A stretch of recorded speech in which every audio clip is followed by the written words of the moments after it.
I was lying on the bathroom floor, dizzy from an ulcer, clutching my side. My wife stepped over me, rolled her eyes, and said, "If you're going to make a scene, do it quietly. The kids already think you're pathetic." I tried to get up. She flushed the toilet, walked out, and slammed the door. I drove myself to the ER. The cold tiles pressed against my cheek as waves of agony rolled through my gut.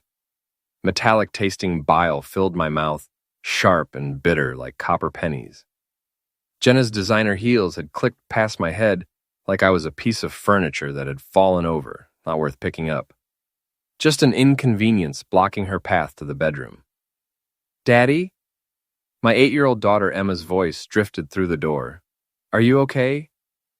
"He's fine, honey," Jenna called from down the hall. "Just being dramatic again. Go brush your teeth in the kitchen sink." Dramatic. Right. Because writhing in agony on bathroom tiles was my idea of Saturday night entertainment. I'd been telling Jenna for weeks that something was wrong. The burning in my stomach, the nausea, the way I'd wake up at 3 a.m. feeling like someone was stabbing me with a rusty knife. Her response had been consistent. "You're always complaining about something. Maybe if you exercise more, instead of sitting at that computer." I managed to roll onto my hands and knees, the world spinning like a broken carnival ride. My keys were on the kitchen counter. Had to get to my keys. The pain was getting worse, spreading across my abdomen like molten lava. Something was seriously wrong. "Where are you going?" Jenna appeared in the kitchen doorway as I fumbled for my car keys, one hand pressed against the wall for support. "Hospital," I gasped. She rolled her eyes again, that eye roll. I'd seen it 1,000 times over our 12 years of marriage, but tonight it felt different. Tonight it felt like hatred. "You're being ridiculous. Take some Pepto and sleep it off. I'm hurt on the inside. You're being a baby. I have to be up early for CrossFit." She turned and walked away, calling over her shoulder, "Try not to wake the kids with your drama." The drive to Mercy General was a blur of red lights and white-knuckled steering. Every bump in the road sent fresh waves of agony through my gut. I kept one hand on the wheel and one pressed against my side, wondering if this was how it ended. 36 years old, dying alone in a Honda Civic, while my wife slept peacefully, probably already planning her morning workout. The ER doctor took one look at my gray complexion and the fluid I'd vomited into a plastic basin and rushed me into surgery. Perforated ulcer. Emergency procedure. The surgeon, a tired-looking woman named Dr. Martinez, found me in recovery at 3 a.m. "You're lucky," she said, checking my chart. 30 minutes later and you would have bled out. "Who's your emergency contact?" I gave her my brother Charlie's number, not Jenna's. The thought hadn't even crossed my mind. "Your wife?" Dr. Martinez asked. "She thinks I'm being dramatic." The doctor's expression hardened slightly. She'd probably seen this before. "Mr. Mallory, you nearly died tonight. This isn't drama. This is serious internal injury that required immediate surgical intervention." Charlie arrived an hour later, still in his pajamas, hair sticking up at odd angles. My older brother had always been the steady one, the ex-cop who'd seen enough real emergencies to know the difference between drama and crisis. "Jesus, Ryan, you look like heck." He pulled up a chair next to my hospital bed. "Where's Jenna?" "Home. Sleeping. Preparing for CrossFit." Charlie's jaw tightened. "She doesn't know you're here? I didn't tell her. She stepped over me on the bathroom floor and told me to die quietly." "She what?" Charlie's voice carried that dangerous edge I remembered from our childhood, when neighborhood bullies learned not to mess with the Mallory boys. I told him everything. The months of dismissed complaints, the eye rolls, the way she'd made me feel like a hypochondriac for experiencing genuine medical symptoms. How she'd literally stepped over my injured body like I was debris. "That's not normal, Ryan. That's not how someone treats their spouse." "I know." The words came out smaller than I'd intended. "I've known for a while." Charlie stayed with me through the night. We talked about everything except Jenna, baseball, his job at the security company, my app development work that was going better than I'd let anyone know. As dawn broke through the hospital windows, my phone remained silent. No missed calls, no frantic texts asking where I was. Martinez discharged me with strict instructions, complete rest for 2 weeks minimum, follow-up appointments, and a warning that stress was likely a major contributing factor to my condition. "You need to eliminate stressful elements from your life," she said pointedly. Your body is telling you something important. Charlie drove me to his lakeside cabin instead of home. You're recovering here, he said when I started to protest. Doctor's orders, complete rest. The cabin was peaceful, quiet. No eye rolls, no dismissive comments, no stepping over me like I was garbage. Just my brother making sure I had everything I needed and space to heal. For the first time in months, I felt like I could breathe. 2 weeks passed. Jenna never called. I sat on Charlie's deck, watching morning mist rise off the lake, and checked my phone for the 100th time. Nothing. No missed calls asking where I was. No texts wondering if I was okay. No concern for my well-being whatsoever. Charlie brought me coffee and settled into the chair beside me. Still nothing? Nothing. I set the phone down. It's like I disappeared and she didn't notice. Or she noticed and doesn't care. That stung because it was probably true. I'd been gone for 14 days. Our children had to be asking questions. Emma and Jake knew I never traveled for work, never left without saying goodbye. What was Jenna telling them? I found out when I checked her Instagram account. Photo after photo of her living her best life. Beach selfies with her girlfriends. Smoothie bowls at trendy cafes. Workout videos at the gym. The captions were all about self-care and focusing on positive energy. Not a single mention of her missing husband. One photo caught my attention. Jenna at the beach with her usual crew of CrossFit friends, but there was someone new in the background. A guy I didn't recognize, muscular, younger than me, wearing a tank top that showed off his gym-sculpted physique. He wasn't looking at the camera, he was looking at Jenna. I screenshot the photo and zoomed in. The guy was handsome in that obvious way that turned women's heads. Square jaw, perfect teeth, the kind of confident smile that suggested he'd never spent a night on a bathroom floor fighting for his life. Charlie, I called, can you come look at something? My brother examined the photo on my phone. Who's the meathead? That's what I'm wondering. He's not part of her usual group. Charlie had spent 20 years as a cop before starting his security consulting business. He still had instincts about people, about situations that didn't look right. You want me to find out who he is? I considered it. Part of me didn't want to know. Part of me already suspected what I'd find. But the bigger part of me, the part that had been dismissed and belittled and stepped over, needed to understand exactly what my marriage had become. Yeah, I want to know. It took Charlie 2 days to get answers. The guy's name was Brent Foster, 28 years old, head trainer at Jenna's CrossFit gym.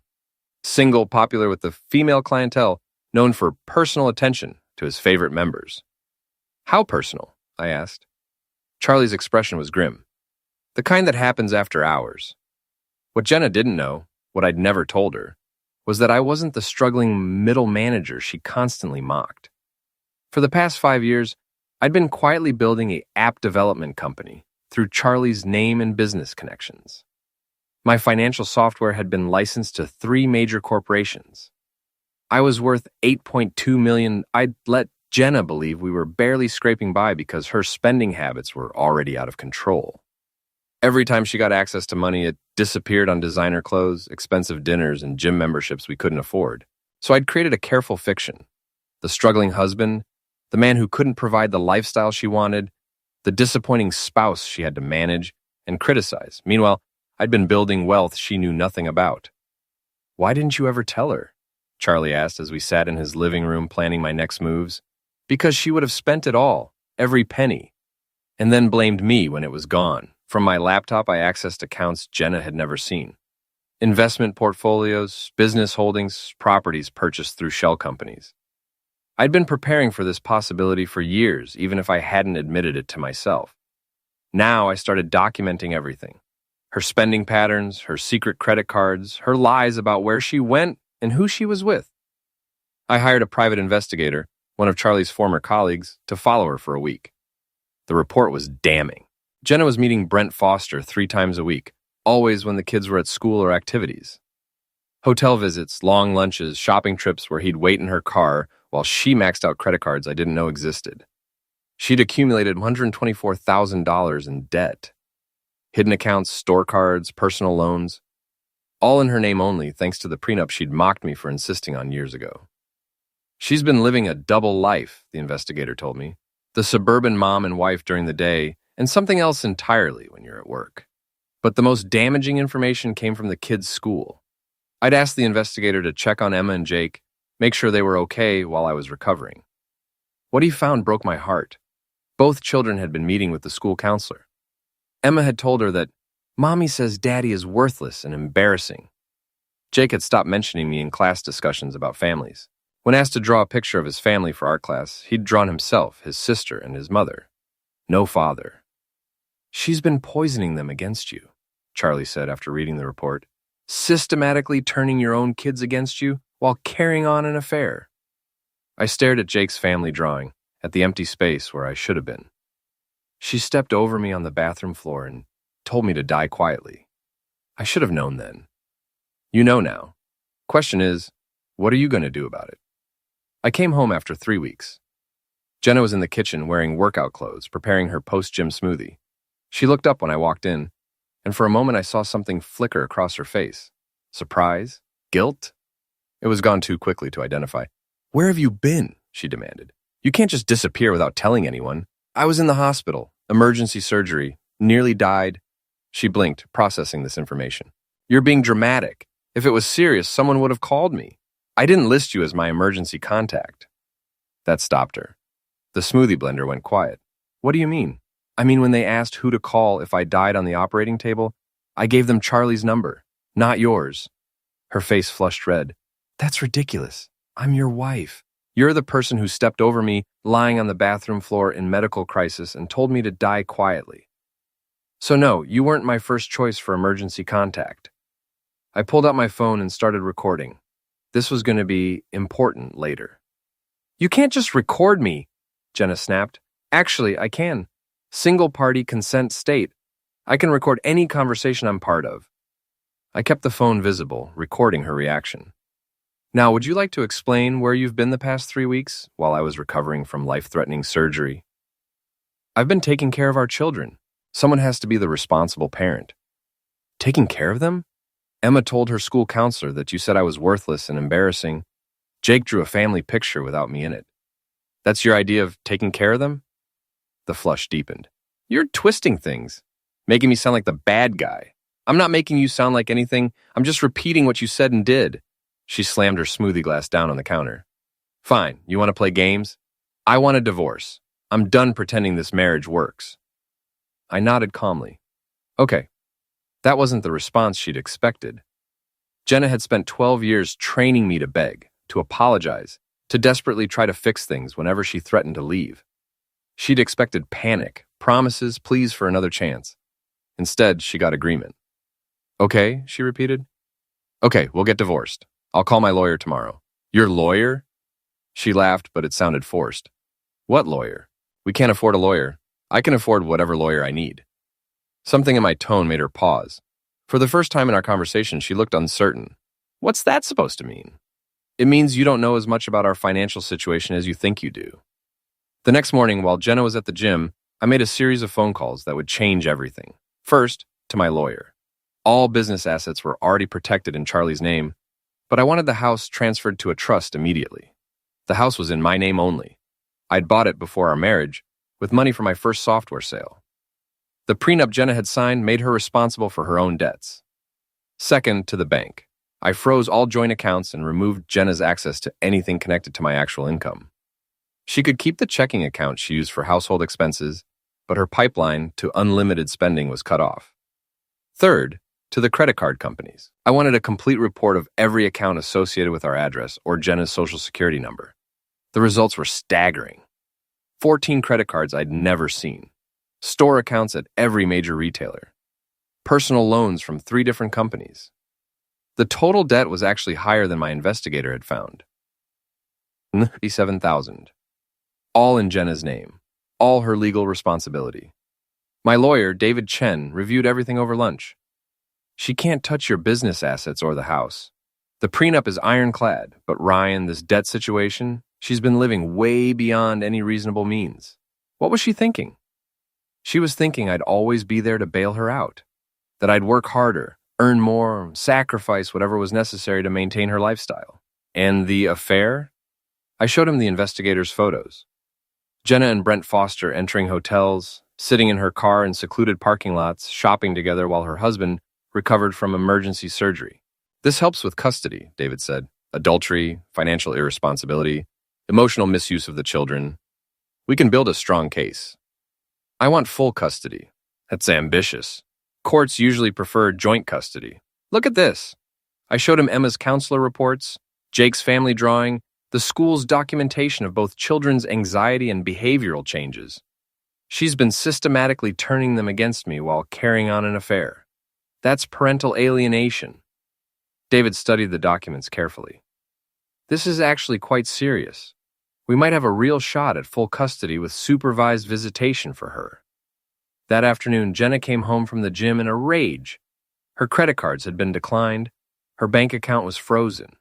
Her perfect post-workout shopping trip had been ruined. "What did you do?"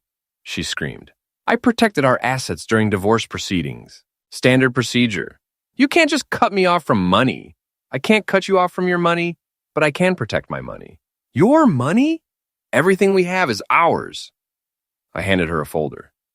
"Everything in there is yours. Every credit card, every loan, every debt you accumulated while I was working to support this family.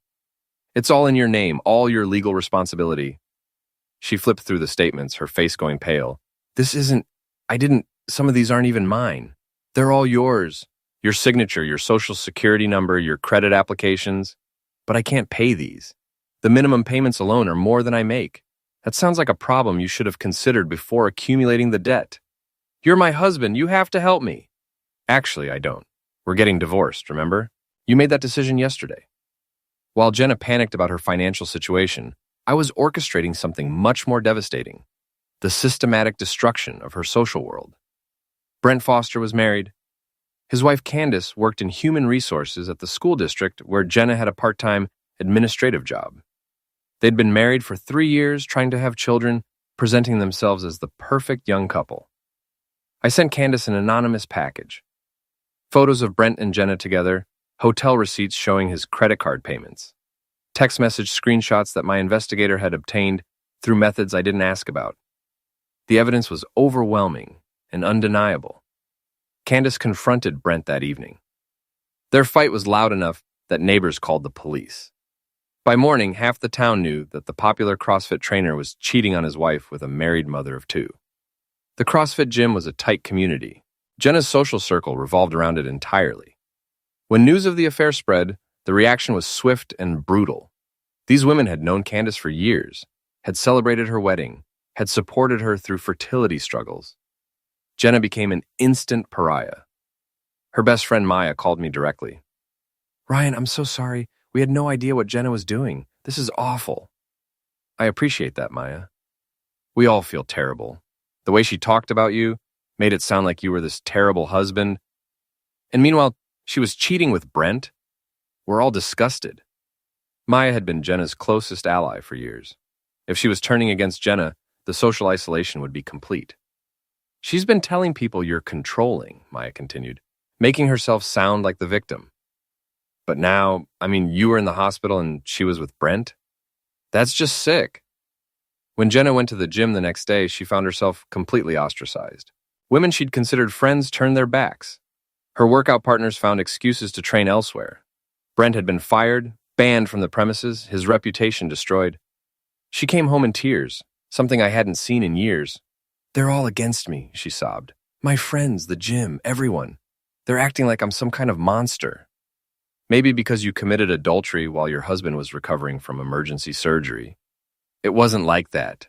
Brent and we just connected. You and I haven't been happy for years. So you decided to have an affair instead of asking for a divorce? I was going to tell you. Eventually. When? After I died on the bathroom floor? She flinched. "I didn't know you were really sick. You didn't care enough to find out." The custody battle began 2 weeks later. Jenna had hired a lawyer with money she didn't have, adding legal fees to her already crushing debt. Her strategy was predictable. Paint me as an absent, emotionally unavailable father, while presenting herself as the devoted mother protecting her children. It might have worked if I hadn't spent months documenting everything. David presented our case methodically. The school counselor testified about Emma's statements regarding her mother's disparaging comments about me. Jake's teacher showed the family drawing and explained how my son had stopped mentioning me in class discussions. The recording of Jenna's bathroom floor comment played in the courtroom, her own voice, telling me to die quietly while I was in a medical crisis. The judge's expression hardened as she listened. "Mrs. Mallory," Judge Harrison said, "can you explain this recording?" Jenna's lawyer had prepared her for this. "Your Honor, my client was under tremendous stress. Mr. Mallory had been complaining about minor ailments for months. She had no way of knowing this was a genuine emergency. So your response to your spouse's medical distress was to tell him to die quietly? I was frustrated. I didn't mean it literally. And yet you didn't accompany him to the hospital? Didn't call to check on him? Didn't even notice he was gone for 3 weeks?" Jenna's composure cracked. "I was taking care of our children by telling them their father was worthless and embarrassing. I never said that." David played another recording. Jenna's voice again, this time talking to Maya about how pathetic I was, how the kids were better off not looking up to him. The recordings were damning, her own words revealing a pattern of emotional misuse and parental alienation. But Jenna's lawyer wasn't finished. "Your Honor, we'd like to present evidence that Mr. Mallory has been hiding significant assets from his wife, creating financial instability for the family." This was the moment I'd been preparing for. David stood up with a folder thick with documentation. "Your Honor, all of Mr. Mallory's business assets are completely legal and properly documented. Mrs. Mallory signed a prenuptial agreement acknowledging these arrangements. However, we have evidence that Mrs. Mallory has been engaging in financial fraud. The debt documentation came out, $137,000 in hidden credit cards and loans, purchases made while I was in the hospital, money spent on hotels for her affair. The financial irresponsibility was staggering. Mrs. Mallory," Judge Harrison said, "did you accumulate this debt without your husband's knowledge?" We needed things. The children needed things. Hotel rooms for meetings with Mr. Foster, designer clothes, expensive dinners. These were necessities for your children? Jenna's lawyer tried to object, but the evidence was overwhelming. Bank statements, credit card records, hotel receipts that coincided with her affair. She'd been living a double life financed by debt she couldn't pay. Judge Harrison took a recess to review all the evidence. When court reconvened, her expression was stern. "This is one of the most troubling custody cases I've presided over," she began. "We have clear evidence of parental alienation, emotional misuse, financial irresponsibility, and adultery. Mrs. Mallory, your behavior toward your husband during a medical emergency was unconscionable. Your systematic efforts to turn your children against their father constitute serious psychological misuse." Jenna started crying, but Judge Harrison continued, "Mr. Mallory, while I don't approve of your secretive approach to marital finances, I understand your concerns given Mrs. Mallory's spending patterns and debt accumulation." The judge looked directly at Jenna. "Mrs. Mallory, you accumulated over $130,000 in debt without your spouse's knowledge while conducting an extramarital affair. You told your children their father was worthless. You literally stepped over him while he was experiencing a medical emergency and told him to die quietly. This court finds your behavior detrimental to the children's well-being." "Your Honor, please," Jenna started, "I'm awarding full custody to Mr. Mallory. Mrs. Mallory will have supervised visitation rights, pending completion of parenting classes and counseling. Given Mrs. Mallory's financial situation, she will pay child support of $500 per month, the minimum amount given her current income." Jenna's world collapsed in that moment. She'd expected joint custody, alimony, a comfortable divorce settlement. Instead, she'd lost her children, gained financial responsibility for their support, and been left with crushing debt. "This is insane," she screamed at the judge. "He's been lying about money for years. He's manipulative and controlling. Mrs. Mallory, you will control yourself in my courtroom or be held in contempt." But Jenna was beyond control. Years of entitlement and privilege were crashing down around her. "This is all wrong. I'm a good mother. I deserve better than this." Security had to escort her out, still screaming about the unfairness of it all. The aftermath was swift and brutal.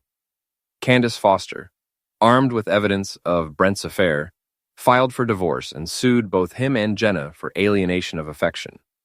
The gym fired Brent immediately and his reputation in the fitness community was destroyed. Jenna lost her job at the school district. Candace's position in HR made that inevitable. Her social circle had already abandoned her. Her financial situation was catastrophic. She had to move out of our house into a tiny apartment above the hardware store on Main Street.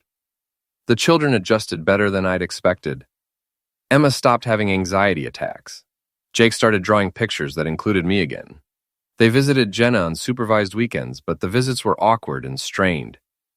Mommy seems sad all the time now, Emma told me after one visit. Sometimes adults make choices that have consequences, I explained. Mommy's learning about consequences. Brent Foster's fall was even more spectacular. His wife took everything in their divorce. His gym fired him. His personal training certifications were revoked after complaints about his conduct. He ended up working at a big box store in the next town over, his dreams of fitness empire destroyed. I occasionally saw him around town, looking defeated and bitter. He'd aged years in months. The confident swagger replaced by the hunched shoulders of a man who'd lost everything. Maya kept me updated on Jenna's situation through mutual acquaintances. The debt collectors were relentless. She'd filed for bankruptcy but still owed money that couldn't be discharged. Her apartment was tiny and depressing. She'd gained weight, lost her gym-toned physique, looked older and harder. She keeps saying it's all your fault, Maya told me, that you manipulated everything, set her up to fail. Did I set her up to have an affair? Did I make her accumulate $137,000 in secret debt? Did I force her to tell me to die quietly on the bathroom floor? Maya was quiet for a moment. No, I guess you didn't. 6 months after the divorce was finalized, I received a letter from Jenna. Handwritten, tear-stained, desperate. Ryan, I know you probably don't want to hear from me, but I need to say this. I made terrible mistakes. I was selfish and cruel, and I hurt you and the kids in ways I can't take back. I didn't mean what I said that night on the bathroom floor. I was angry about stupid things, and I took it out on you. When I found out how sick you really were, how close you came to dying, I felt horrible. I know I can't undo the affair or the debt or the things I said about you. I know I lost the right to be angry about anything. But I miss my children. I miss having a family. Is there any way we could try again? I'll do counseling. I'll get help with my spending. I'll do whatever it takes. I just want my life back. I'm sorry for everything. Jenna. I read the letter twice, then called Charlie. She wants to reconcile, I told him. What did you tell her? Nothing yet. I'm thinking about it. Charlie was quiet for a long moment. Ryan, you remember what she said to you on that bathroom floor?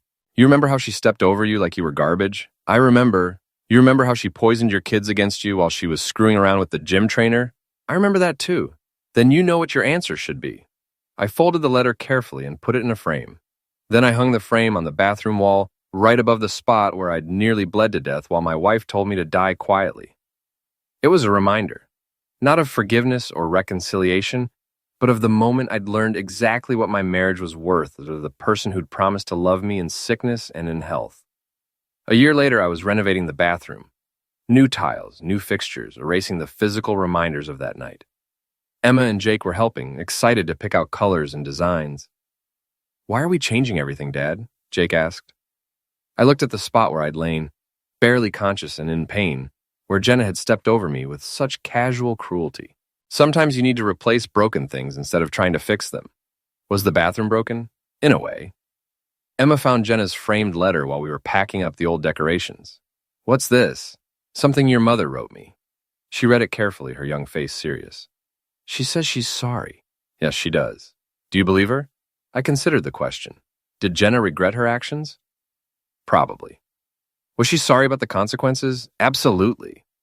But was she truly sorry for who she'd revealed herself to be, or just sorry that her choices had cost her everything? I think she's sorry things didn't work out the way she wanted them to, I told Emma. But that's different from being sorry for hurting people. Are you still mad at her? I'm not mad anymore, but I'm not foolish either.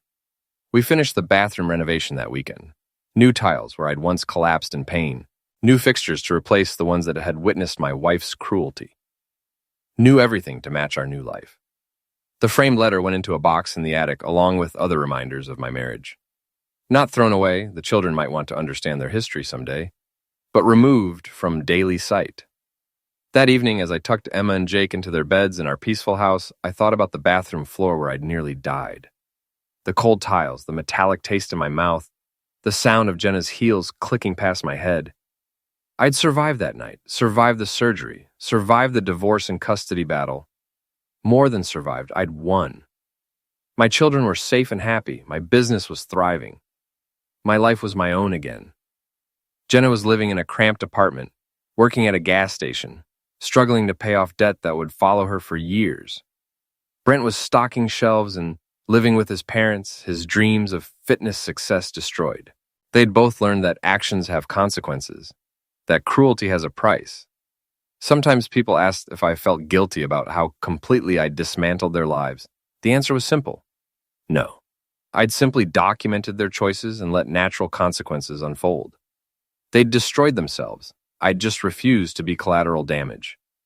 2 months later, I received another letter from Jenna. This one was different, harder, angrier, blaming me for manipulating the situation and turning everyone against her. The mask of remorse had slipped, revealing the same entitled, self-centered person who'd stepped over me on the bathroom floor. I threw that letter away without framing it. Some things weren't worth preserving, even as reminders. The bathroom renovation was beautiful. Warm colors, modern fixtures, heated floors that would never be cold against someone's cheek. Emma and Jake loved it. And more importantly, it held no memories of pain or cruelty. I was standing in that new bathroom one evening, brushing my teeth before bed, when Emma appeared in the doorway. "Dad, I'm glad we changed everything." "Me too, sweetheart." The old bathroom felt sad. "This one feels happy." She was right. The old bathroom had been contaminated by what happened there, by the moment my marriage died on its cold tiles. The new one was clean, warm, full of possibility.